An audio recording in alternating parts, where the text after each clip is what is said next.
오늘의 마지막 영상, 특히 이제 뒤에 이 책의 마지막 부분입니다. 335쪽에 그 중간에 시설공사 계약이라는 게 있어요. 시설공사 계약이라는 게 있는데, 이거는 흔히 말해서 이제 공사, 건설, 토목, 좀 대규모의 어떤 그 일을 해야 되는 경우에 조달청을 거쳐서 반드시 전자 입찰의 공지를 보고 거기에 따라서 좀 모든 걸 해야 됩니다. 왜냐하면은 이게 원체 옛날에 문서로 하다 보니까 이제 좀 비리 같은 게 많아가지고 그냥 깔끔하게 좀 자격이 되는 기업을 뽑자라고 얘기가 나와서 전자 입찰을 하고 있고, 굉장히 시스템이 잘 되어 있습니다.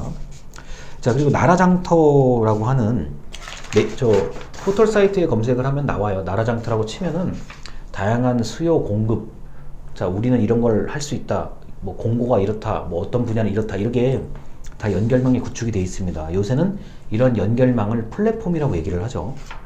자, 그리고 이제 비대면 바우처 플랫폼이라고, 이거는 이제 규모가 작은 업체들끼리예요. 이거는 정부가 이제 간섭을 하는 게 아니라, 개입을 하는 게 아니라, 자 너희 회사의 제품 너희가 광고해, 자 이 광고를 보고 사고 싶은 회사, 뭐 나름대로 자기들끼리 얘기를 해서 사는 그 플랫폼만, 자리만 정부가 만들어주고 공급자와 수요자가 알아서 거래하게끔 하는 비대면 바우처 플랫폼이라는 제도가 작년부터 인기를 얻고 있습니다. 그래서 이 조달에 관련된 방법은, 방식, 그리고 뭐 진행 순서, 절차, 이런 것들은 굉장히 달라요. 그리고 시대가 가면 갈수록 거기에 맞게 적합하게 바뀌고 있습니다. 자, 그래서 이게 구매, 조달, 이 부분은 일반적으로 재무행정에서 맨 마지막에 다루고 있는데, 다시 한번 말씀드리지만 이거는 교과서에서는 뭐 비중이 별로 없는데, 실제로, 그리고 그 정부 공무원이 아닌 정부를 상대로 계약을 해야 되는 그런 기업 같은 경우는 굉장히 중요한 부분이고, 그리고 혹시 우리 기업에 맞는 공고문이 올라온 게 없나, 이거 매일 봐요. 이거 사장님들하고 뭐 직원분들이 이거 수시로 들어가서 보고, 이게 지금 우리 회사가 할 만한 거다 그러면은 빨리 준비해서 지원을 하죠. 우리가 입사 지원할 때처럼, 자기소개서 면접 같은 거 볼 때처럼 빨리 준비해서 빨리 이제 넣는 경우들이 있고, 또 날짜가 있잖아요. 뭐 심사 몇 월 며칠에 한다. 그 여러분 면접 가는 건 똑같은 거거든요. 심사 몇 월 며칠에 한다. 자, 그때 준비해가지고 뭐 발표하는 연습도 하고 그래. 아니, 실제로 제가 이런 그 기업의 사장님들에게 뭐 발표를 어떻게 해야 되냐, 좀 말도 안 되는 얘기일 수 있는데, 발표를 어떻게 해야 되는지, 준비를 어떻게 해야 되는지 제가 말을 해드려요. 그러면은 그렇게 준비를 해서 갔는데 경쟁이 있을 거 아닙니까? 뭐 제가 말한 대로 한다고 해서 모든 게 다 되는 건 절대 아니에요.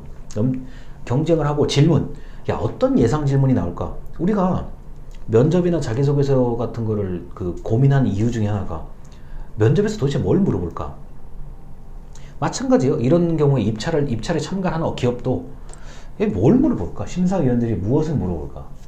보통 정해져 있는 게 하나는 회계에 관련된 그걸 물어보고, 뭐 야, 너희가 이거를, 자 만약에 이 과제를 맡게 된다면 그 자금을 어떻게 조달하고 어떻게 뭐 갚을 것인지, 이거는 이제 보통 회계사이신 분이 물어보는 게 하나가 있고, 그 다음에 이제 그 분야에 좀 잘 아는 전문가가 물어보는 거예요.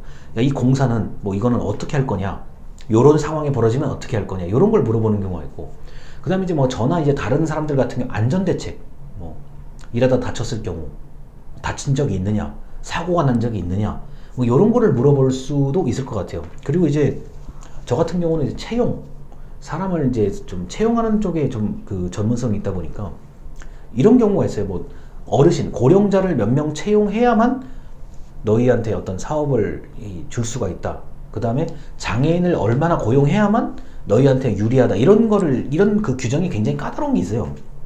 그러면 어르신을 고용해 보신 적이 있으십니까? 몇 명이었습니까? 그분들이 지금도 오랫동안 근무하고 계십니까? 이런 걸 이제 물어보는 게 저의 임무 같은 겁니다. 그래서 이 입찰이 절대로 그냥 아무렇게나 되는 건 아니에요. 그리고 만약에 이게 부정이 벌어지게 되면은 다른 기업에서 이거를 그냥 이렇게 내버려 두지를 않아요. 그렇기 때문에 생각보다 굉장히 공정하게 이루어지고 있습니다. 만약에 이게 다 불공정하게 이루어진다 그러면 우리나라 정부하고 기업하고 계약하는 거 다 물거품 되게요. 그렇지 않아요. 옛날보다 훨씬 깔끔하게 되어 있는 건 사실입니다. 영상 여기까지입니다. 감사합니다.